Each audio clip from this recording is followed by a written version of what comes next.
the great 1974 film The Godfather 2. There's a scene about halfway through where Hyman Roth and Michael Corleone and all the American gangsters are gathered on a patio in Havana. And it's Hyman Roth's 67th birthday. And he's giving a slice of the cake each gangster. He's like, Louis from Chicago, you run the Copacabana. Frankie, you get the prostitutes. He's dividing up the island among all the American gangsters. And appropriately enough, the birthday cake has the outline of Cuba on it. So he's giving him a slice of Cuba. And while Hyman Roth is doing this, he says, isn't it great to be in a country with a government that respects private enterprise? And that's how media policies have been done in the United States for the past 50 years. It is increasing in the last 20 years. Extraordinarily powerful lobbyists duke it out behind closed doors for the biggest slice of the cake.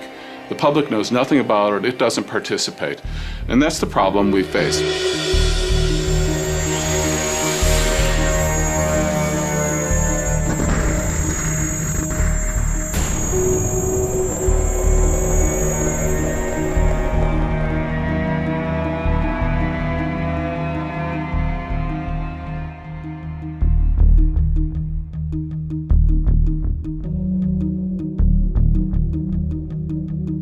Media is the nervous system of a democracy.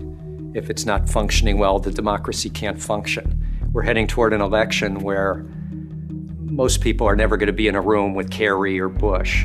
What they learn about the candidates will be what the media shows them or tells them, decides not to show, not to tell.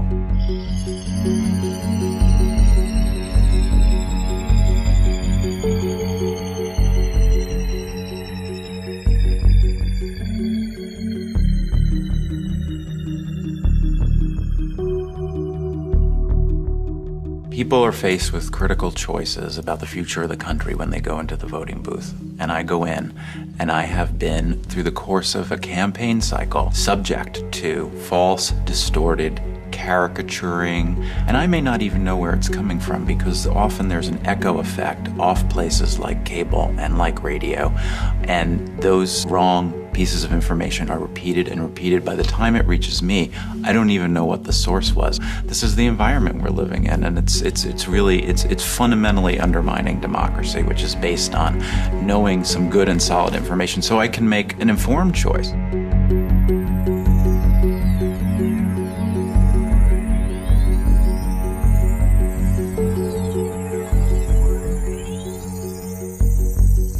See the properties Rupert Murdoch owns around the world, the strong conservative point of view that those properties often reflect, it's different than ABC or CBS or NBC. Sure, they reflect a point of view, but not nearly as strong and not nearly as consistently from one ideological perspective. Murdoch actually bought the station in 1985 and actually left us alone for at least the first 3 years of his ownership, partly because we were so successful and prosperous that there was no reason to monkey with us. At WTTG, our success insulated us to a certain degree. And it was kind of like being in an office and seeing people come down with the flu around you. We knew the flu eventually might reach us, but we were hoping if we took enough vitamins that we'd never catch the flu. It was clear during those years that Murdoch, who had absolutely adored Ronald Reagan, adored him, had a lot of admiration for the group of Republicans that controlled Congress and certainly on Capitol Hill. We received an order from one of Murdoch's apparatchiks, if you will, that we should cut away from our newscast and start carrying a fawning tribute to Ronald Reagan that was airing at the Republican convention.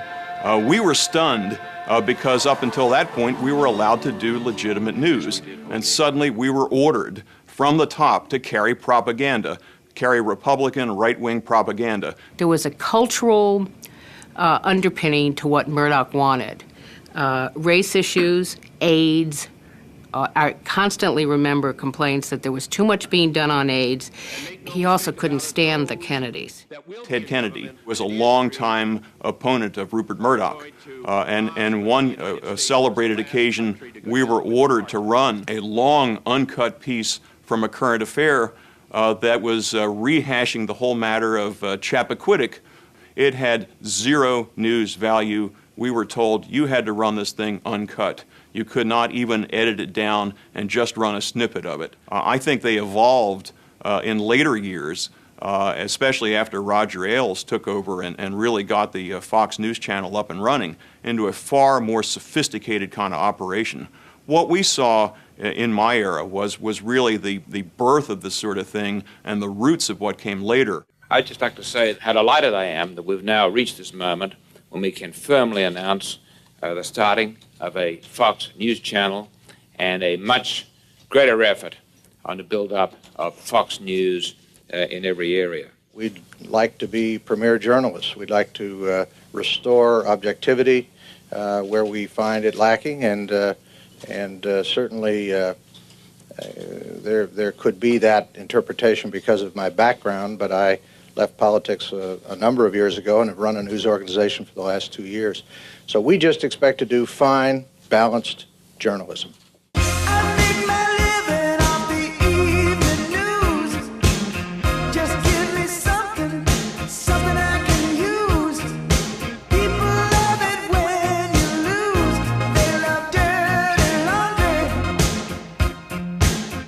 I was a Fox employee for 3 years.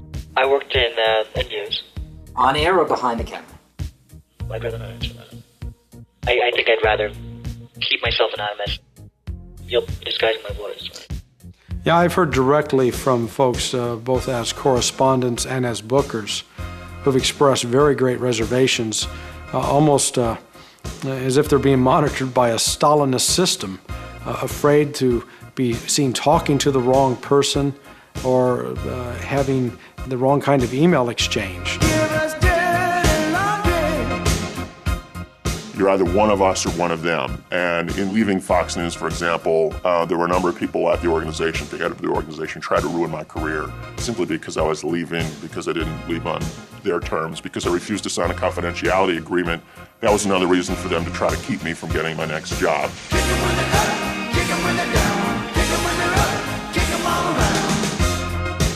It's very much an environment of fear. It was made very clear to us that our activities were being monitored, and if someone wasn't watching it live, they were at least recording it, and they would review it after the fact to see what we did.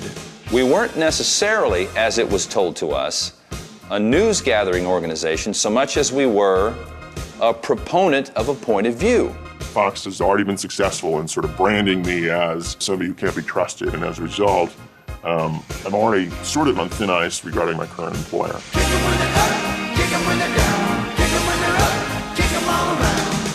I'd been warned by people. There were a number of people who pulled me inside and said, look, you know, I don't know. I mean, I know that you want to work and I know that you need a job, but you might want to think twice about taking this job because really it is a very conservative news network.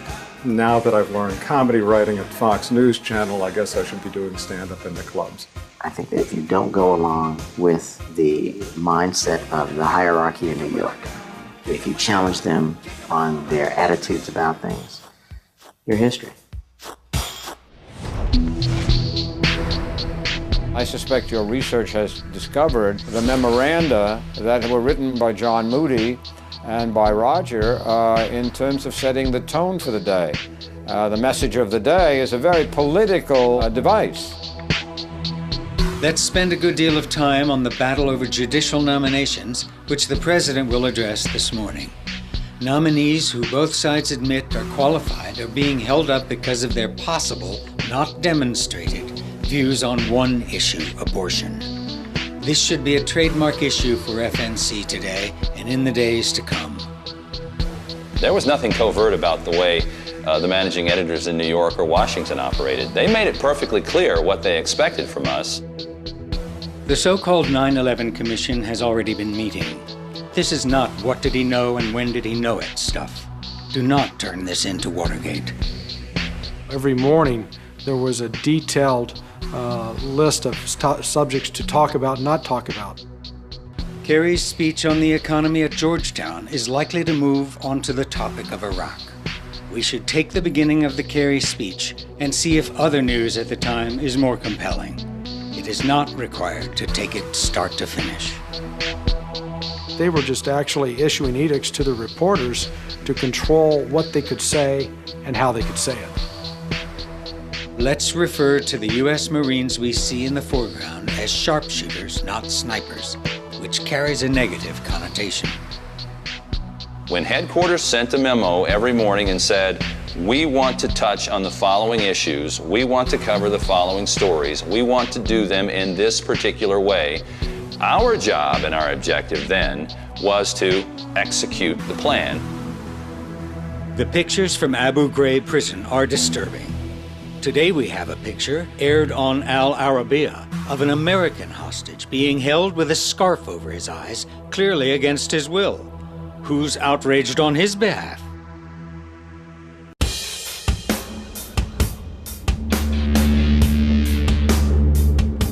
The real revolutionary breakthrough of Fox has been it's eliminated journalism. I mean, that's the thing to understand. What Fox News Channel has done is it's stripped out any notion of journalism as we've traditionally understood it from its product. There is no journalism at the Fox News Channel. Why? Listen, cut his mic. Listen, Chad, starter's pistol. Let me finish. Stop. Chad, I want to test if you're an honest individual. All right. I'm sorry to cut you off. I know we're in some controversial stuff here, but my religion didn't teach me that. But thank you very much for being here. It's a right-wing network, and you don't want to hear this stuff. You want to do. It's not about the kid. It's about you, Jamie. Let's go. Okay. Thank you, Jamie. Let's not have the laugh. I'm doing.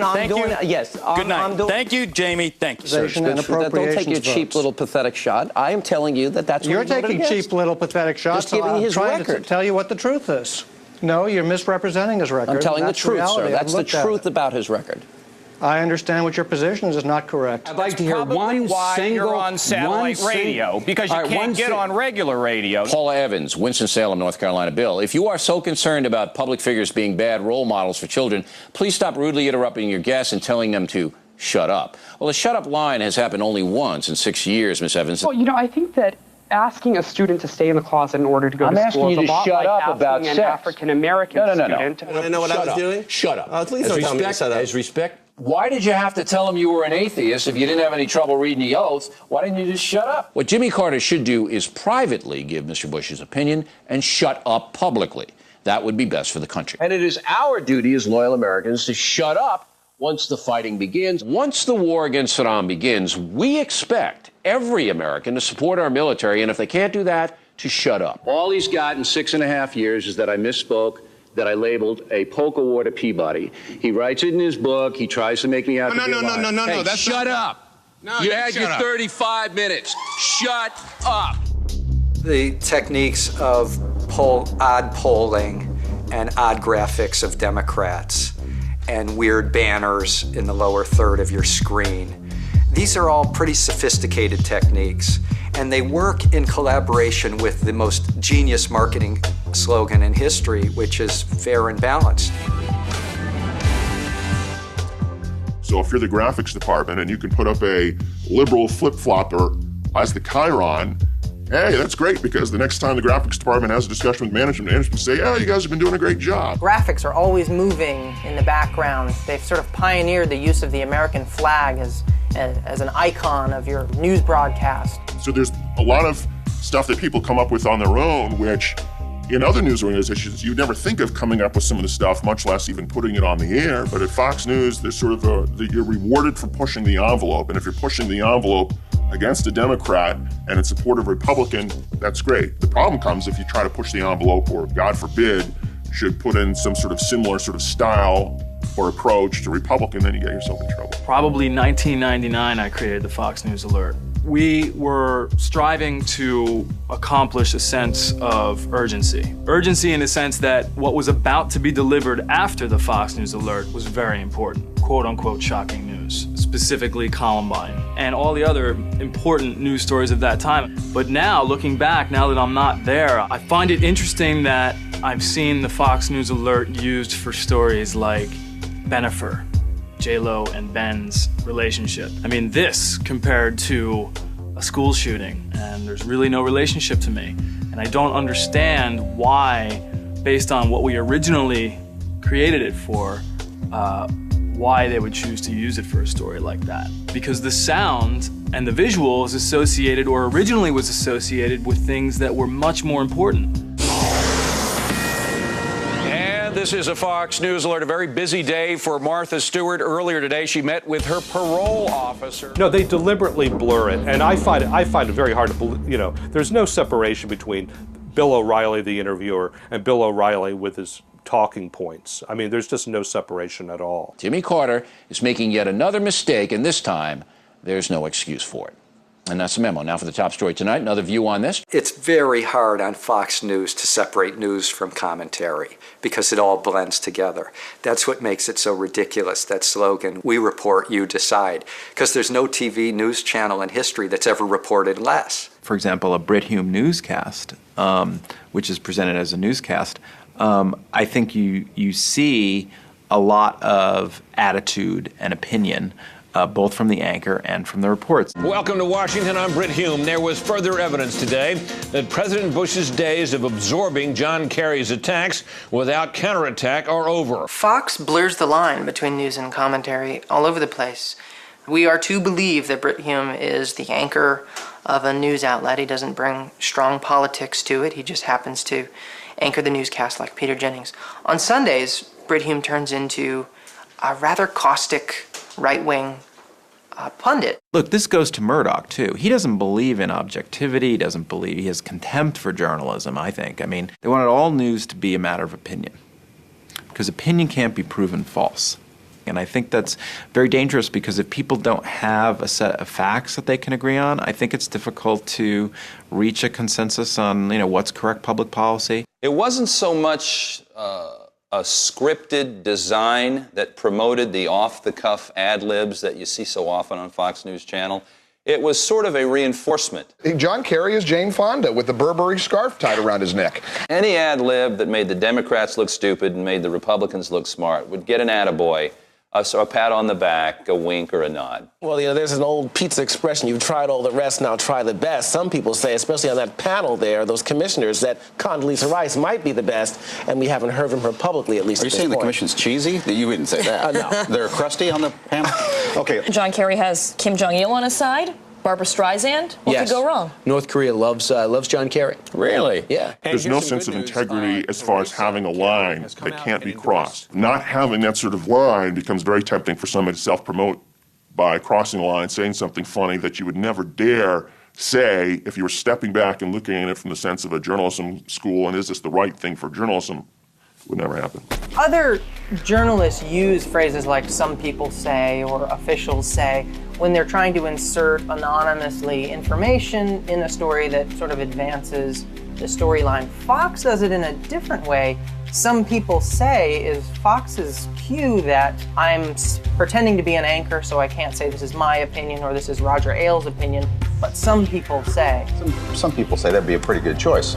Bring in the Hispanic vote. Some people say, he's posturing. Some people say, and excuse me, I'll get to you, Joe, in just a second, but some people say that you may be setting up Sharpton for a run against Hillary in 2006 in the Senate. Journalistically, it's a very peculiar technique because the idea behind journalism is that you're sourcing who you're referring to. This is just sort of a clever way of inserting political opinion when you know it probably shouldn't be there. Some people say that this might undermine what the U.S. troops are doing there. Some people say John Kerry has some similarities to an earlier Massachusetts politician. And some people say, in light of what's happened with the oil for food program. Some people say supported by Iran. Some say, I've heard a couple people say. Some say that it's a sour grapes book. Some people say it's just too violent. There's too much blood. Some people say. Some people say. Well, some people say. Some people say.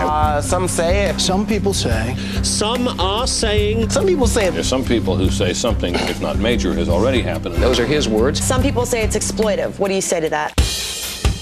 I was given a folder, a little binder that had the names of all the Fox News consultants, the people who were paid to come on the air to give their opinions. To be a Fox News contributor means you're under contract and you're getting paid a set amount. Joining us in D.C. is Larry Johnson, former CIA officer and former deputy director of the State Department's Office of Counterterrorism. My services were in great demand in December of 2001. The contract expired in January of 2003. And the first thing that I noticed was that I recognized all of the conservatives who were in the roster.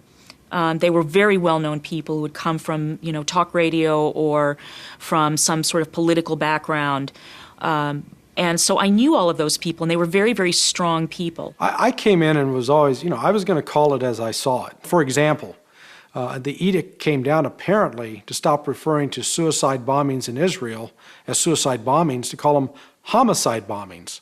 I thought that was stupid, and I continued to call them suicide bombings because every bombing that kills someone is a homicide bombing. But when I looked at the liberal roster, there was only one person's name which I recognized, and that was Bob Shrum, who is a very well-known speechwriter and political consultant in Washington. The other ones, though, were people I'd never heard of. My entire background was in politics and political journalism, so I knew pretty much all the players in D.C., and I'd never heard of these people. The question came up about the ability of the United States to fight two wars simultaneously. Going into Iraq is going to divert resources and attention that should be focused on al-Qaeda. And Sean Hannity, being the right-wing cheerleader that he is, was just incensed that I had the temerity to suggest that we couldn't. We do have the ability and the resources we're able to walk and chew gum. We can handle the situation in Iraq, and we can still finish the job of protecting against al-Qaeda and another attack. What happens is when the resources end up getting diverted, and particularly the airlift assets required. Facts don't seem to have any effect upon him. What was unusual is it was after that appearance that even though I was under contract to Fox for another 8 weeks roughly, they stopped using me.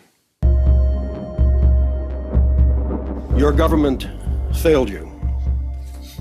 Those entrusted with protecting you failed you. And I failed you. And for that failure, I would ask, once all the facts are out, for your understanding and for your forgiveness. When Richard Clarke emerged, it was obvious this was a danger to the administration because he had worked at the highest echelons of the Bush administration.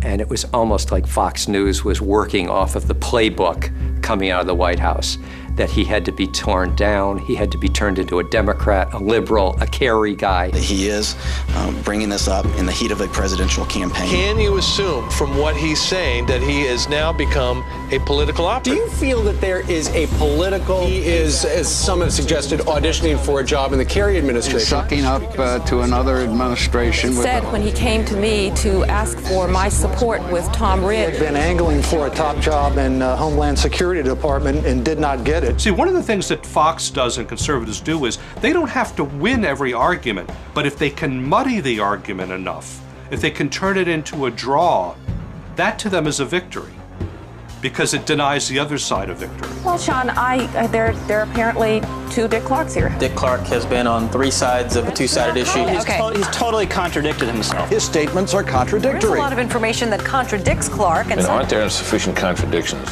He has written a book, and he certainly wants to go out there and promote that book. Or is he just out to sell a book? Who's out to sell his book? Did he have a motive behind writing the book and going out on 60 Minutes and criticizing the Bush administration? Obviously, this guy's hawking a book. Unveiling his book. An appalling act of profiteering. This guy rakes Bush over the coals and gives Clinton a pass. Now, and the book gives Clinton a complete pass. Easily, Clarke treats the Bill Clinton era. There are some real concerns about where the truth lies and what Richard Clarke was saying. They launched a major smear campaign. In some ways, it worked. I thought, number one, he was extremely melodramatic and that he was intoning with great pathos. I mean, it almost seemed like it was a performance. And it was just attack politics on a TV channel. Usually you leave attack politics to a political campaign. Karl Rove and company are quite good at character assassination. You know, there are all these people, dozens of people in the White House, paid for by you and I, paid for by our taxes, right? Writing talking points, calling up conservative columnists, calling up talk radio hosts, telling them what to say. It's interesting. All the talk radio people, the right-wing talk radio people all across the country, saying exactly the same thing, exactly same words. I noticed that. I was watching it. There's a 24-hour news network, and I'm sure it's a coincidence, but what they were saying was remarkably similar to what the White House was saying, and I couldn't help but thinking how funny that was. We are bringing diversity of opinion. There is diversity of opinion on Fox News. You may disagree with that. We have many liberals there, many liberal invited. We have liberal commentators, as we have conservative ones. Who are your liberal commentators? Alan Colmes, for one. Greta Van Susteren. It's in the eye of the beholder, I guess. What they'll try to put on the appearance of being balanced, but really kind of a mismatch. You'll have a Hannity and Colm show where Hannity is a really good-looking, clean-cut, all-American kind of guy, and his counterpart is a little squirrely-looking, frankly. And you kind of say, he's the liberal? Well, maybe he's not so smart after all. And it sends a subtle message, I think. You're a good liberal. I agree. Oh, good liberal, good liberal. A lot of the times, the liberals that they get to appear on are either faux liberals. Like, I would use Susan Estridge as an example of that. A person who is brought on who essentially agrees with the person on the right in a lot of cases. I am your biggest liberal friend. I do take a little heat. People sometimes say to me, do you really like Sean Hannity? What's not to like? What does that mean? I thought I was Sean's biggest liberal friend. I love you all. I love all my liberal friends. Or they would just bring on people who were very weak, people who were not well-known people. We can learn from history because if we don't, we're condemned to repeat it. You're not going to get the truth and the facts. You're going to get one guy, Clark, accusing Bush, saying Clinton really, giving him a pass. Then you're going to get the Bush administration attacking Clark. You're not going to get the truth, Marianne. You weren't there. You don't know.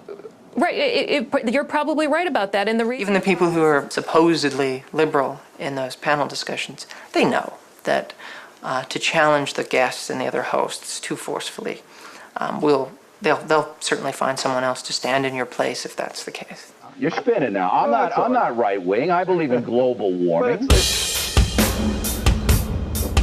We looked at Special Report's one-on-one interviews. They're once a day. We studied 25 weeks of the one-on-one guest who appeared on Special Report from late June through mid-December of 2003.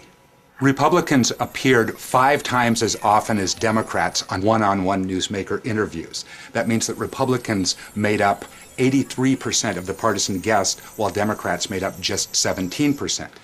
In addition, the few Democrats that were interviewed for the show tended to be centrist and conservative Democrats, often brought on to affirm Bush administration policies. So what does this all mean? Well, if Fox were the bastion of fairness and balance that it claims to be, we'd see a lot more balance in this prominent interview segment on the network's most prestigious show. Instead, the numbers indicate that Brit Hume and Special Report choose their guests based on political considerations rather than news judgment. That's here on the Fox News Channel, the network America trusts for fair and balanced news.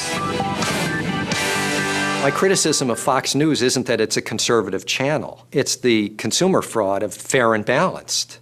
It's nothing of the sort. You pitch a story in any given editorial meeting that didn't meet the criteria that they had explained to you, and you got a thumbs down. When you have this executive vice president and those around him who are consistently saying, no, we're not going to do that story. No, this story's bad. This story's good. And it becomes very clear to all the bureau chiefs, to everybody involved who have been there over a period of years, there are certain kinds of stories it's not even worth bringing up. There are other kinds of stories that management's going to love. Fox News Channel's stated practice was to embarrass, humiliate, challenge, or disrupt whatever Jesse Jackson did. We were told on many occasions that he was one of our targets. Anything we could do or say that would embarrass him, discredit him, we were encouraged to find the information, and we were encouraged to report the information. I did a piece on immigration, and I thought it was poignant to tell the stories of these people and all of the things that they had to go through to get citizenship, and how we take for granted how really blessed we are to be born with it. And the line that I used in describing their efforts was folks seeking citizenship earned, not born, suggesting that, hey, they really want citizenship because they've got to go through all of these motions. But managing editor was very angry. Says, what do these people earn? They haven't earned a thing. They're just here for a free ride. They're just here trying to take advantage of all of our freebies. And I mean, it was just, he just laid waste to the idea that these people were hardworking. It was very specifically said, we need to be fairer to the Bush administration or to the Republicans than anybody else in the media would be. But that was always understood as sort of a code for lay off. I have first-hand knowledge of a reporter who was basically yelled and screamed at by executives because that reporter was asking tough questions of James Baker at a news conference. It was a news conference that was being carried live. James Baker was saying, we want to count every vote, and the reporter was peppering him with questions like, well, wait a second, if you want to count every vote, why not go back and find the votes that were not counted because of problems with the Chad? The reporters in New York thought that this was a little too confrontational of a style. Never mind that when Warren Christopher got up there for Gore, the questions were equally tough. There were no complaints about the questioning of Christopher. But because the questions of James Baker were so tough, that reporter was pulled off the story and said, we can't trust you anymore. You didn't handle this story very well. Go back to Washington. Ronald Reagan's birthday was, for Fox News Channel viewers, something akin to a holy day. This was Ronald Reagan's birthday. And so my assignment was to go to the Reagan Presidential Library in Simi Valley, California, and to do live shots from before dawn until dark. There weren't very many people at the Presidential Library. There wasn't a celebration in any organized way going on. You know, there was a class of fourth graders who came to the library that day to take the tour, and they were lined up and they sang happy birthday. But that was pretty much the extent of the celebration. They saw my first 3 or 4 live shots, and Mr. Moody called in to say, what is he doing out there? Apparently my live shots weren't celebratory enough. And I was frankly at a bit of a loss as to what to say or do to make it seem like there was a big celebration. Since dawn, they've been streaming in from all over the country and even parts of Canada and Mexico. Admirers. So I got in trouble for that one. I got in big trouble for that one. In fact, I was suspended. What you will see, of course, is intensive discussion about what we call the wedge issues. You'll hear, affirmative action. You'll hear abortion. You'll hear certainly gay rights. God in separation of church and state issues will be on television every single day. I think this gay marriage thing is going to be an enormous presidential issue. But there again, we have to be fair and balanced. I mean, we can't, run with that. The stampede of same-sex couples to the altar has accelerated. President Bush says he's deeply troubled by the hundreds of 2,000 same-sex couples engaged in 2,300 and counting. That's the number of same-sex couples hoping to get same-sex couples wanting to say same-sex marriage. Their job, which is what the right-wing Republicans want to do, is to divide America up, ignore the important economic, healthcare, environmental issues, and they do that extremely successfully. They did start up on gay marriage, but I think that they got sort of blindsided. They all of a sudden couldn't show the usual footage they used to show, because they used to love to show the footage, of course, the parades and the black leather and, the drag queens. Then they had, very kind of normal-looking, dumpy, middle-aged couples getting married and smooching on the steps of City Hall. So I've noticed a certain kind of zest going out of the gay marriage thing, but the opposite, where they've picked up the slack, is on anything to do with religion, anything to do with the 10 Commandments, anything to do with God. Why is Jesus so popular right now? Well, I think it depends on who you talk to. I think a lot of people would say that one of the reasons that he's very popular is that Mel Gibson's movie has come out. George W. Bush, because of all this, he wants to see it, and I'm sure they will set up a special screening there at the White House. Oh, sure. Well, he's a devout Christian. Right. Apparently he prays daily. Do they think it's about just a movie, just entertainment, or do they think that there's really something bigger at work? Well, I think they think that there's something bigger at work. September 11th threatened people, and people looked to Jesus for comfort. But number two, a line was drawn around the world between two kinds of religions, two kinds of societies. Freedom is not this country's gift to the world. Freedom is the Almighty's gift to every man and woman in this world. Boy, couldn't you just see the elite media tremble over that one? The president knows evoking the deity will anger the secular media. He doesn't care. Talking points applauded. They're going to push God very, very hard, particularly going up into Bush's reelection. All of us working together can change America one soul at a time. The Christian fundamentalist movement is one that believes in we're right, you're wrong, no matter what. And I saw a lot of that at Fox. We're right, you're wrong, no matter what. The O'Reilly Factor is probably the perfect example of everything that's wrong with Fox News Channel. You have stories that are selected primarily to upset liberals and Democrats and prop up the Republican Party. You have a hostility towards guests that disagree with the host.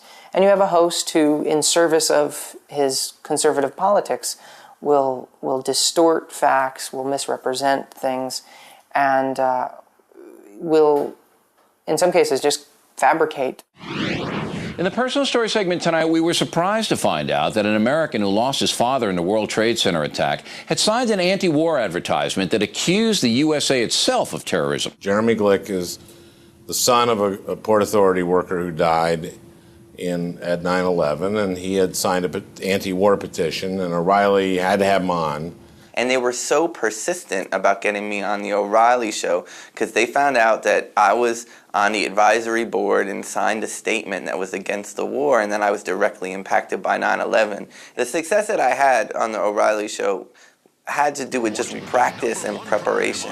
I taped the shows, and what I did is I took a stopwatch that I used to use for running sprints in high school, and I would see when he has a hostile guest, and I would time how long it takes for him to cut them off. You were the only one. I was surprised. And the reason I was surprised is that this ad equates the United States with the terrorists. I said, I'm shocked that you're surprised, and basically just made the only point I wanted to make. Our current president now inherited a legacy from his father and inherited a political legacy that's responsible for training militarily, economically, and situating geopolitically the parties involved in the alleged assassination and murder of my father and countless of thousands of others. So I don't see why it's so surprising for you to think that I would come back and want to support it is surprising, and I'll tell you why. I'll tell you why it's surprising. You are mouthing a far-left position. It was extremely intimidating sitting down in the studio because he's really tall.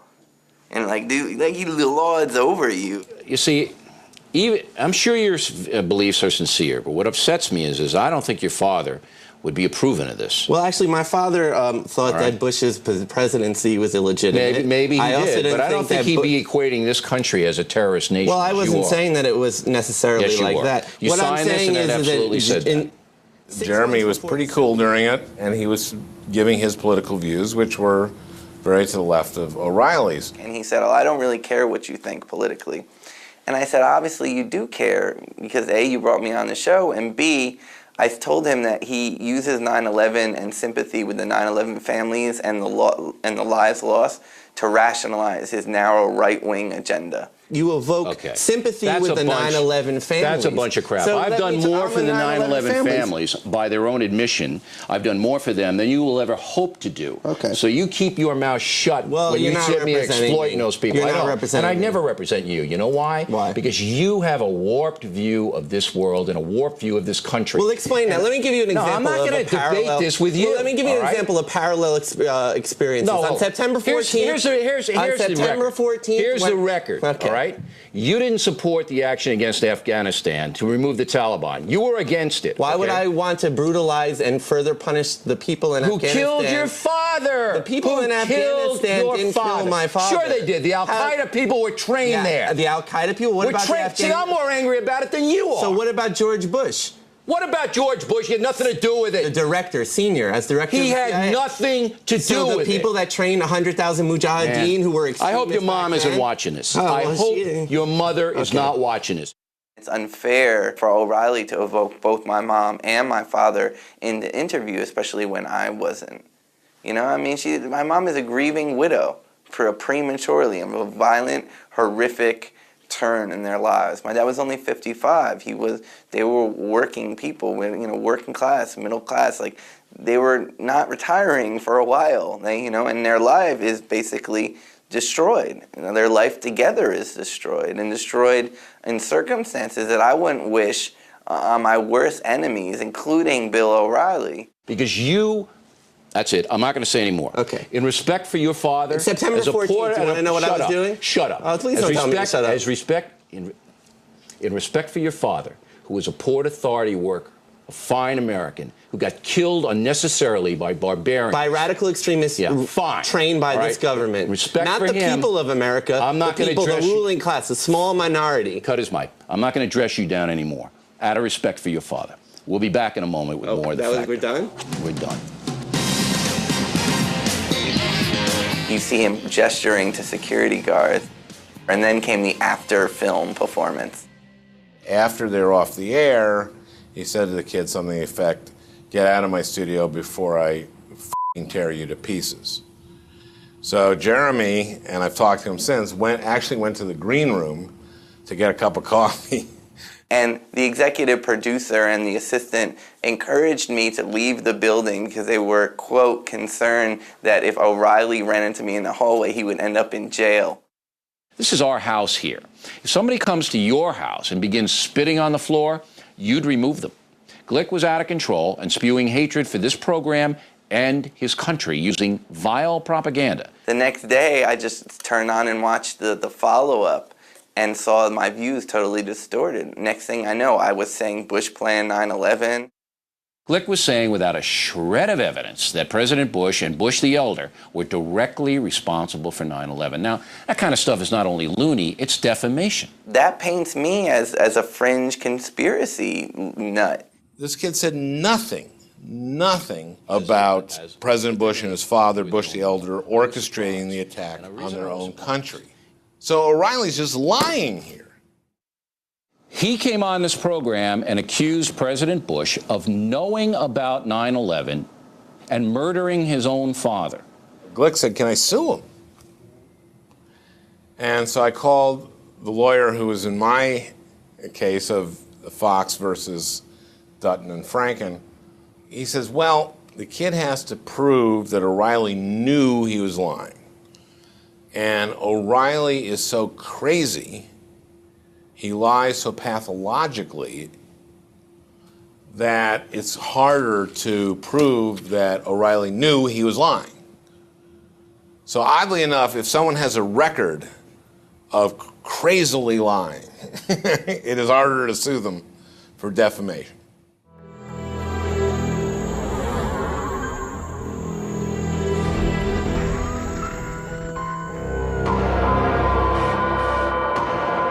An anthrax vaccine for $25 million. The key thing is don't be inhaling, don't be ingesting, don't be sucking particles into your body that could get the radiation inside. All right, we gotta run. Look at this. Look at this. First, your advice is stay inside, don't drink or eat anything. Many of the themes that are promoted on the Fox News channel have to do with generating fear, whether that's fear of immigration, a fear of sexual difference, a fear of racial difference. When you pander to fear, it's a great motivator and organizer. You've got to keep people alarmed. They really love this sense of fear and danger, even when it's not there. And so when something is actually dangerous, as some things are, they go completely overboard, and all sense of perspective is lost. So that anthrax, which I guess affected 4 or 5 people adversely, no question about it, is far more dangerous than, the poisoning of our air. The way we deal with them is the way President Bush is dealing with them. You cordon the area, you search for them, and you shoot them. The motivator is fear, and then the payoff is, we're going to go out and kill the bad guys. And it's a very simple black and white world that they paint and portray. Terrorism has become the all-purpose fear weapon because now everything is converted into terrorism. And of course, if you have a constant sense of unease, then you're going to look to the government to protect you. You're going to look to strong government. We've removed from power enemies of this country. We have made America more secure. There are these enemy out there. It's an ill-defined enemy, but as long as we're fighting them and we're killing them and he's looking presidential, then nothing else again is discussed. What was interesting is in the climate of the Bush administration that much of that fear, the emotion, was purposely misdirected by the right wing into the war in Iraq. The type of coverage Fox offers, and all of them offer, but Fox is probably the most pristine version, is completely consistent with Bush's, with the strategy of the Bush administration. To prevent discussion of things that are not going well, like, for instance, the economy or the Medicare bill. There's no doubt that the war against Iraq, a country that did not attack us, could only proceed based on fear. Tonight, it's a special 2-hour block. 4 is my last choice, but the risk of doing nothing is even a worse option as far as I'm concerned. Dealing with Iraq, the president's war on terror. When will his military plans get put into action? We hope you depend on us for the truth, because we're going to report the situation in Iraq without an agenda or any ideological prejudice. Then you got to take what comes. Not that we hate you, Martin Sheen, but that we may not want to watch your television program anymore because we're identifying you with being against what we believe in. Americans, and indeed our foreign allies, who actively work against our military once the war is underway, will be considered enemies of the state by me. But first, are the Americans who went over to Baghdad to act as human shields, well, are they more than just protesters? Are they traitors? So Harry Belafonte, he's at it again. He says the Bush administration is possessed of evil. As the Calypso King gone bonkers. You have a right to say what you want, but we have a right not to buy your record. Just fair warning to you, Barbara Streisand, and others who see the world as you do. We don't want to demonize anyone, but anyone who hurts this country in a time like this, well, let's just say you will be spotlighted. Certainly television, and perhaps to an extent my station, was intimidated by the administration and its foot soldiers at Fox News. And it did, in fact, put a climate of fear and self-censorship, in my view, in terms of the kind of broadcast work we did. The first rule of being a great propaganda system, and why our system is vastly superior to anything in the old Soviet Union, is not that people think they're being subject to propaganda. If people don't think that, they aren't looking for that, they're much easier to propagandize. And that's the genius of our media system, is a system of ideology, of control, compared to an authoritarian system.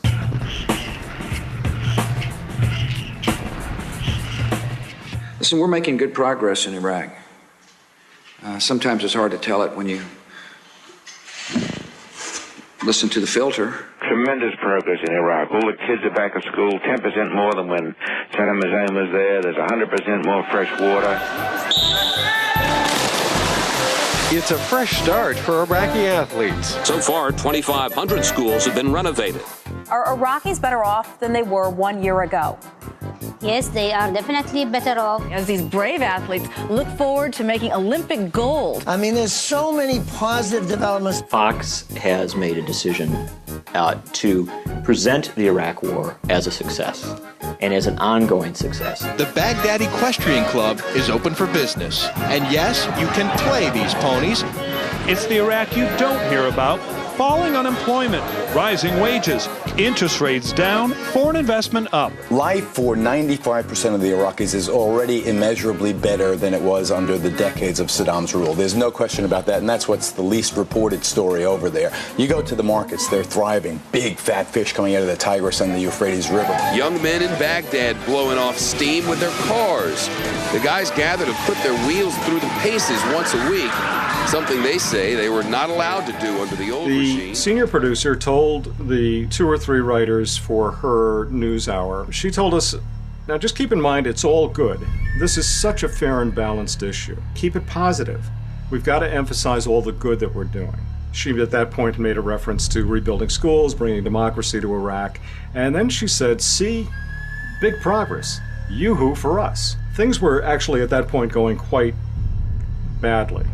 Many more American soldiers were dying each day, and God knows how many Iraqis. 277 U.S. soldiers have now died in Iraq, which means that statistically speaking, U.S. soldiers have less of a chance of dying from all causes in Iraq than citizens have of being murdered in California, which is roughly the same geographical size.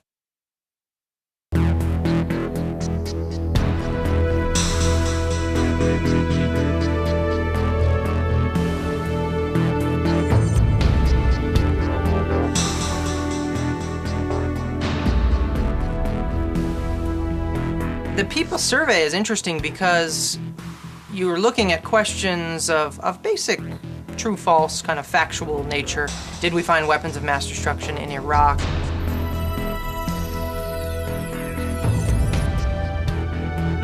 These are very simple questions with very simple answers.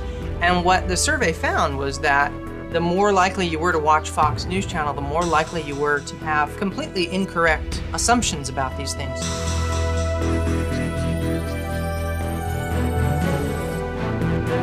All the research shows a very high correlation in the case of Fox News with people watching it with having a very confused notion of the world on one hand, especially of foreign policy in the Middle East, and also being strongly supportive of the government in power.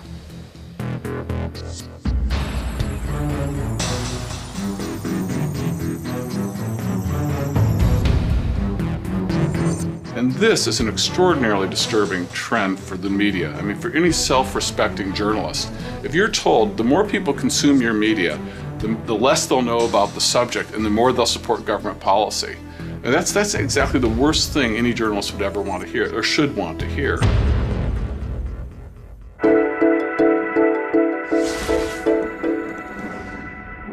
In terms of Fox overall, I think we have got to appreciate, and when we look at them, is to understand that this is an adjunct of the Republican Party. What Fox specializes in is punditry, basically getting marching orders from the Republican National Committee or some political operative, and then having people pontificate about it, have guests come on and talk about it, have pseudo-experts come on and discuss it. Their main allegiances, I'm talking about the people at the top, is to the Republican Party. Murdoch is absolutely to his core a partisan, and he makes no secret about that.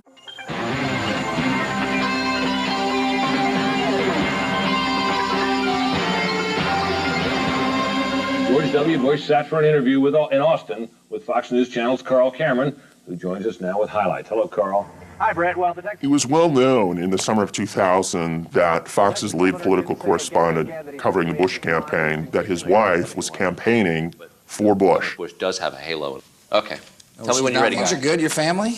Very well. My wife has been hanging out with your sister. Yeah, good. My county. Laura's been all over the state campaigning, and Pauline has been constantly with her. Nora's a good person. She's been terrific. I mean, Pauline, to hear Pauline tell it, when she first started campaigning for you, she was a little bit nervous. Yeah. But now she's up getting there. Her stride? She doesn't need notes. She's going to crowds, and she's got the whole riff down. She's a good soul. She's having fun, too. She's a really good soul. And in any other news organization, in fact, in CNN that very summer, there was a producer whose husband was a lawyer for the Gore team. And this was a producer who would have naturally covered Gore, who was immediately told you're not to have anything to do with campaign coverage, either covering Bush or covering Gore, because of the possible conflict of interest or the perception of a conflict of interest. At Fox, they didn't care. The fact that the senior political reporter, his wife, is actually campaigning for the Bush campaign at a time when this guy's covering them, that didn't even register. It never would have occurred. All right, you guys ready? All right. That's great. Here we go, Governor. See, the little things that get disclosed. I like that. Thank you for joining us, sir. Yes, sir. Thanks, Carl. It's good to see you again. Just a few days away from the convention. That's the lack of having some sort of basic journalistic integrity that is just missing from that organization.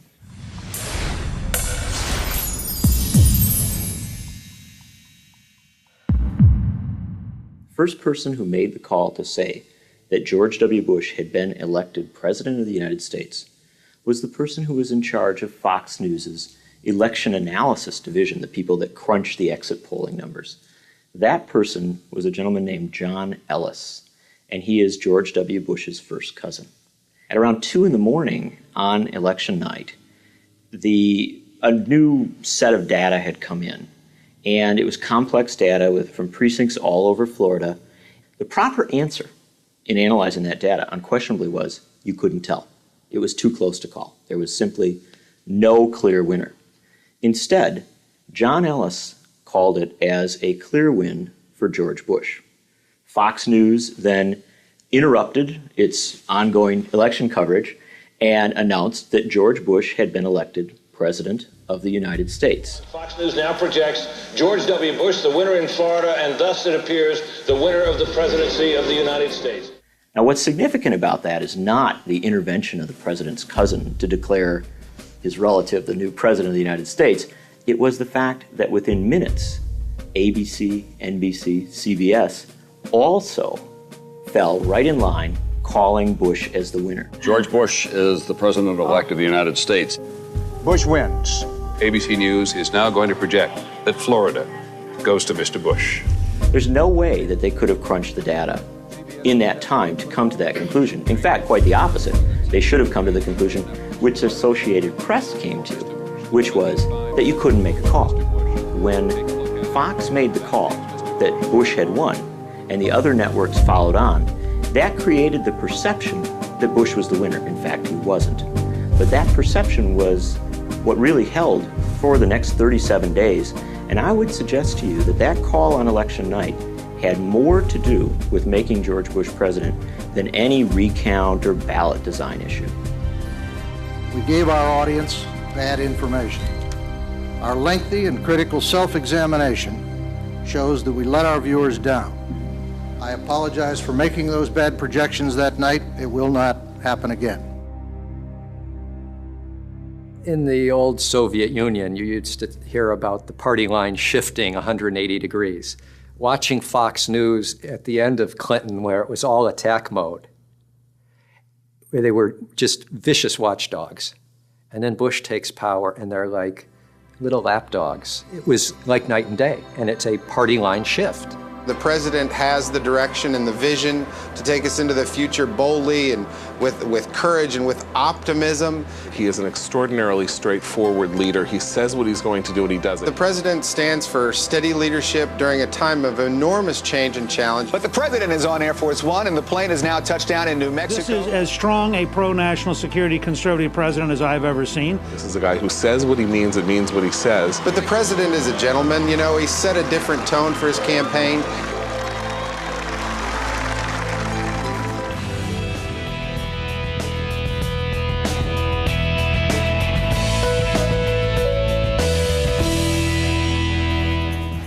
Super Tuesday lived up to its word.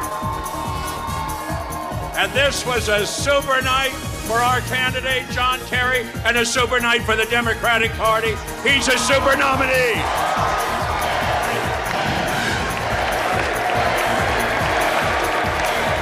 I believe that in 2004, one united Democratic Party, we can and we will win this election. What would you say would be Senator Kerry's one or two major weak points that could be exploited? The presidential hopeful has missed every one of the 22 roll call votes in the Senate this year, but hasn't missed a paycheck. He talks about trying to protect the taxpayers every single day, and here he is fleecing the taxpayers out of $150,000 a year. So and do you think he should step down, Dominic, when he's running for president? The controversy over John Kerry and his Vietnam War medals has just gotten worse. He says he never suggested he threw them away, but the videotape does not lie. Ribbons or medals? Which did John Kerry throw away after he returned from Vietnam? His perceived disrespect for the military could be more damaging to the candidate than questions about his actions in uniform. Many are angry over Kerry's post-war protests. But the bigger issue here is Kerry's involvement in a group that's inherently violent. Presumptive Democratic nominee John Kerry was scaring old people, as usual, with the predictable Democratic line. He said President Bush will cut off their entitlement checks. It isn't true, but the lie has worked well for Democrats in the past. Assuming that the unthinkable happens and that Senator Kerry becomes president. You're watching Fox News, real journalism, fair and balanced. They will give you the almost the full Bush stump speech, no matter where it is, and no matter how many times they've shown it. Go cut live to these campaign rallies as if there was going to be real news in them, as if Bush was going to say anything earth-shattering. And your ability to make good decisions, like marrying your wife, Carolyn. Fox portrays his every action as a heroic move, as something dramatic and significant. I imagine it's pretty hard for the Fox producers. Some days George Bush doesn't do anything interesting, and yet they've got to find something that makes him heroic that day. Most people just started waking up and saying, oh, you mean we don't have the fairness doctrine anymore? I can't tell you how many times when I was a political candidate running for office, I would have somebody come up to me on the street and say, now I saw your opponent on TV the other day. Aren't they supposed to give you equal time? And I didn't even know for years that we lost that in the Reagan era, that for years we haven't had the ability to expect both sides to be adequately covered. Clearly, on the Republican side, what we do know is that for years they have coordinated what they call their message of the day. So you'll hear on the floor of the House, you'll hear on Rush Limbaugh, you'll hear on Fox and Rupert Murdoch's network the issue of the day, which they will pound away at, which then creates the echo chamber, which resonates throughout America.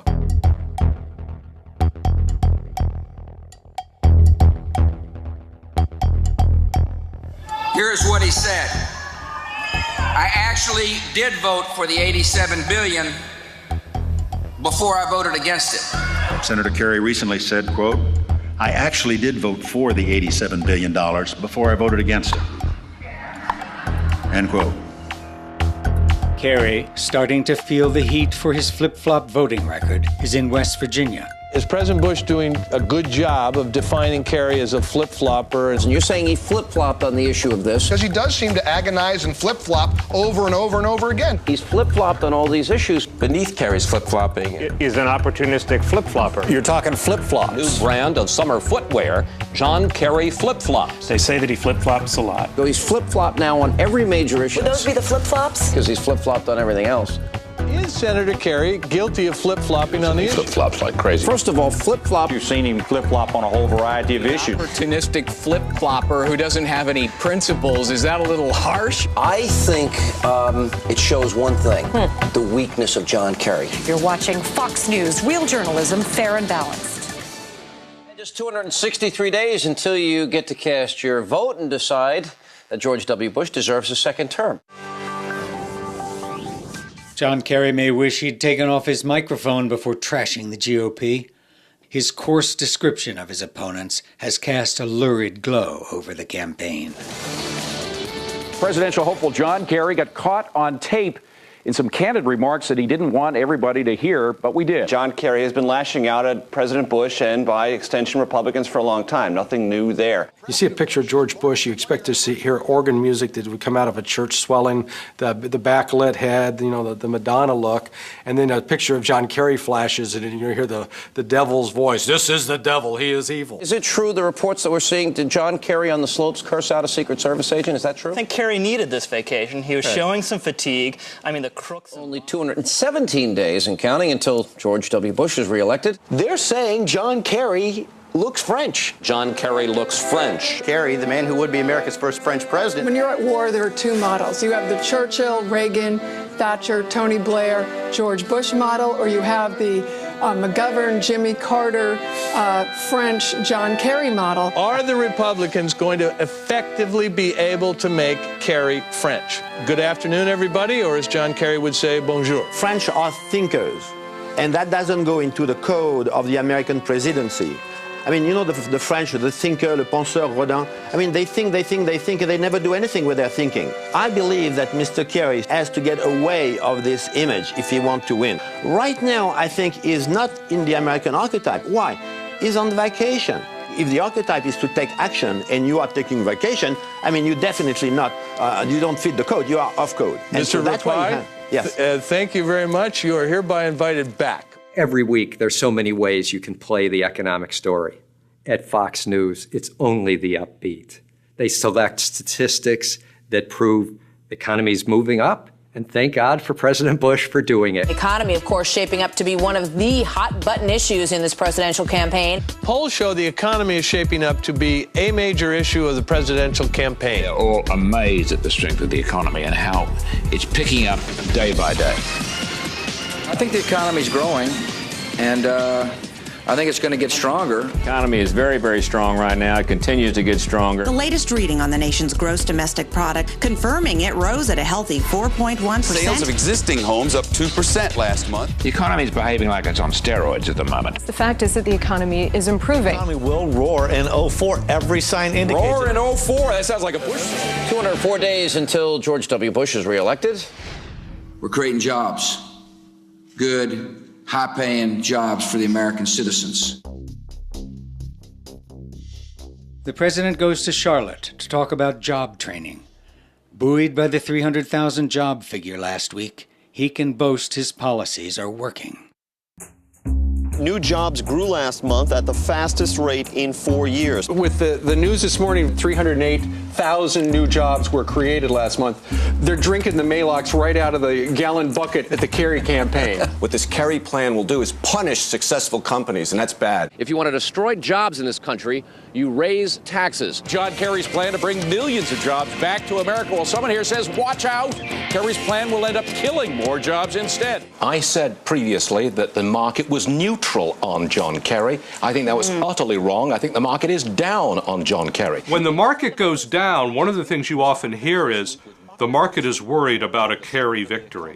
Then out comes a poll showing Kerry with a 4 or 5 point lead. Down goes the market big time. And how they know that the market went down because everybody had Kerry on their mind, as opposed to everyone was worried about interest rates, or everyone looked at the earnings figures and thought they weren't as good as projected.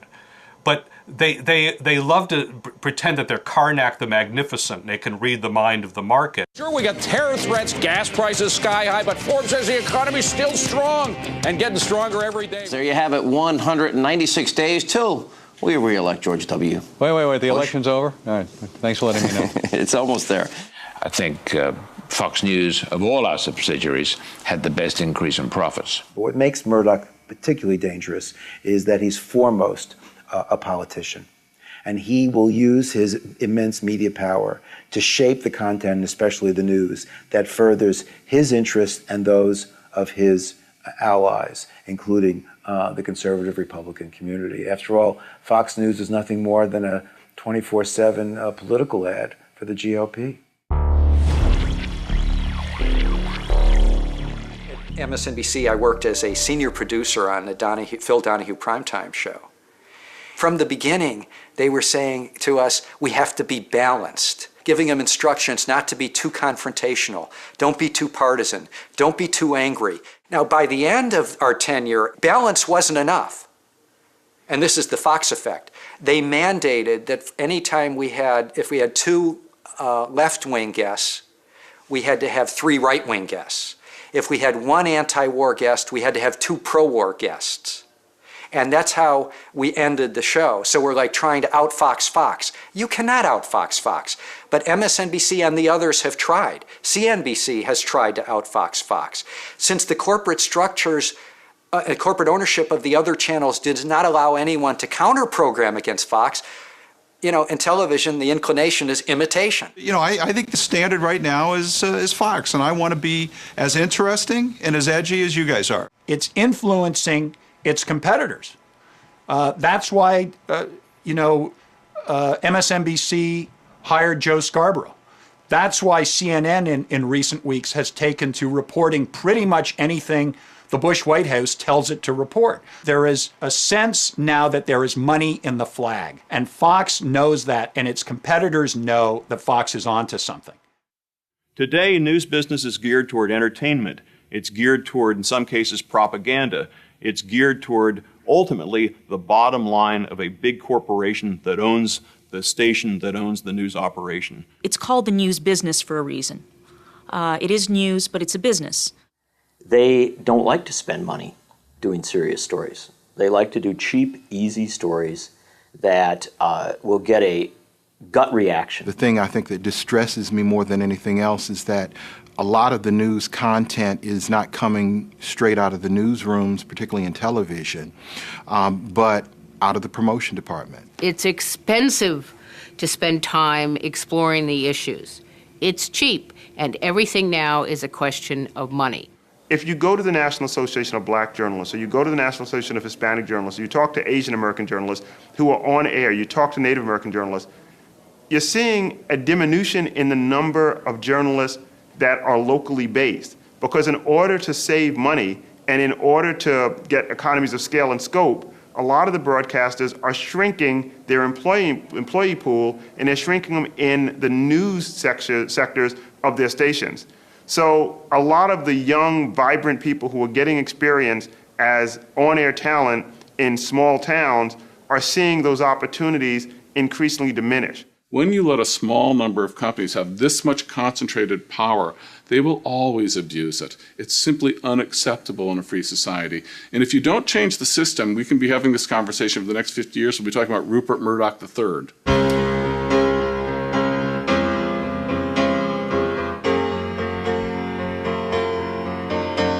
Just as healthcare and the economy and the environment are political issues that people are familiar with, corporate control over the media is also a major political issue.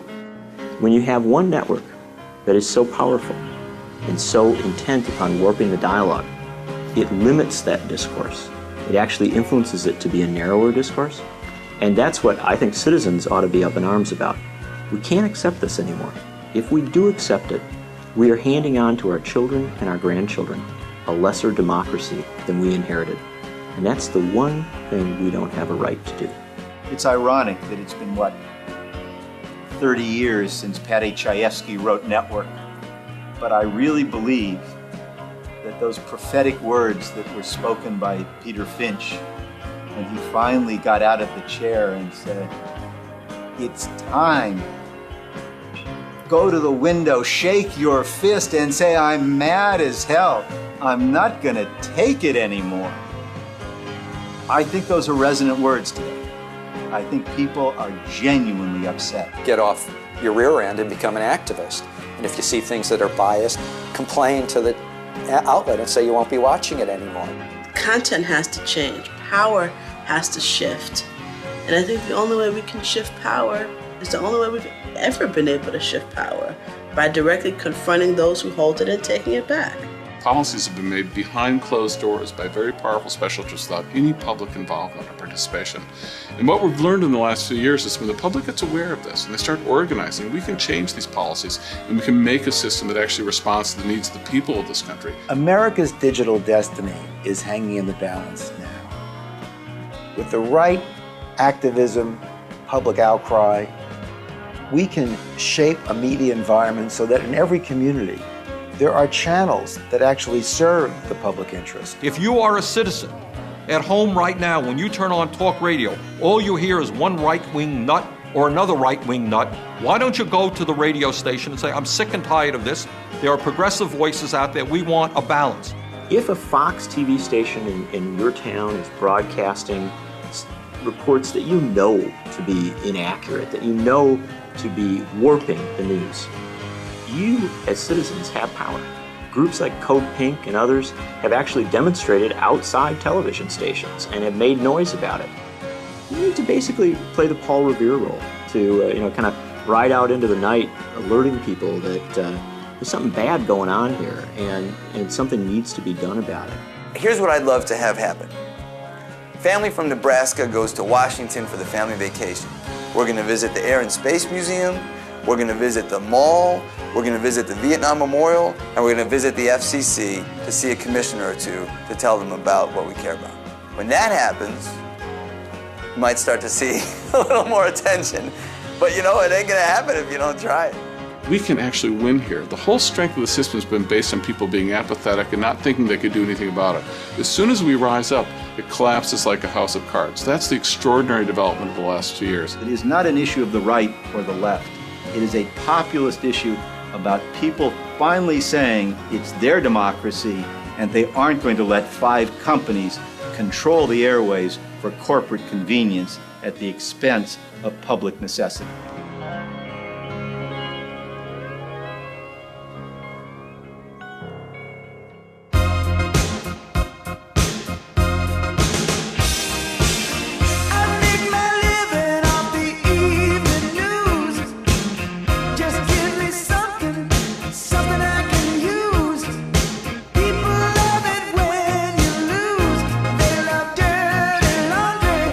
I come from a community in the state of Maine that's mostly fishing towns, small coastal communities, and for many years we were served by one radio station that everybody listened to. I mean, it was local radio. Every time I debated an opponent when I was running for office, everybody would tune it in their cars or their home radio, and they would hear what we were feeling differently about. And when Clear Channel bought it, that was the end. You couldn't even count on somebody looking out the window and telling you if it was a good day or a bad day or if the fog was coming in. But what was really interesting to me was that people got so angry, there was a local group that organized and attempted to get a low-power FM radio license. They had a hard-fought battle. Clear Channel opposed them, and they actually won, and now there is a little radio station operated out of a garage in that town. All volunteers, anybody can play the music that they want, but at 5 o'clock every day, they tune in to the dialogue of what's going on in that community.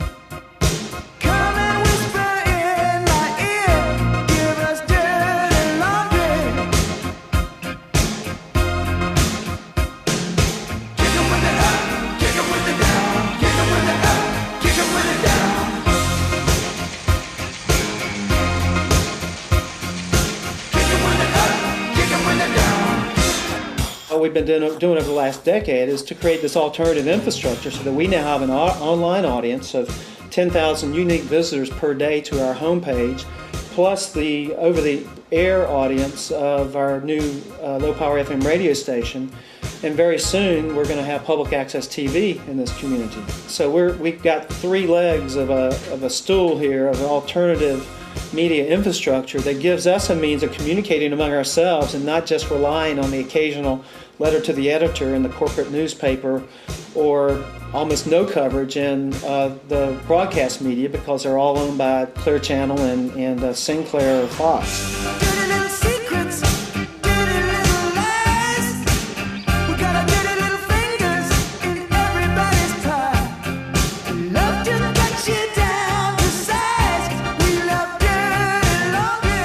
The Youth Media Council started, one of our first projects was to recruit unorganized youth of color, teenagers, and have them study the Fox affiliate station in the Bay Area. When we did the study, we were able to do an editorial meeting. It was the first time in probably 10 or 15 years that a constituency group locally had actually ever came and demanded anything from them.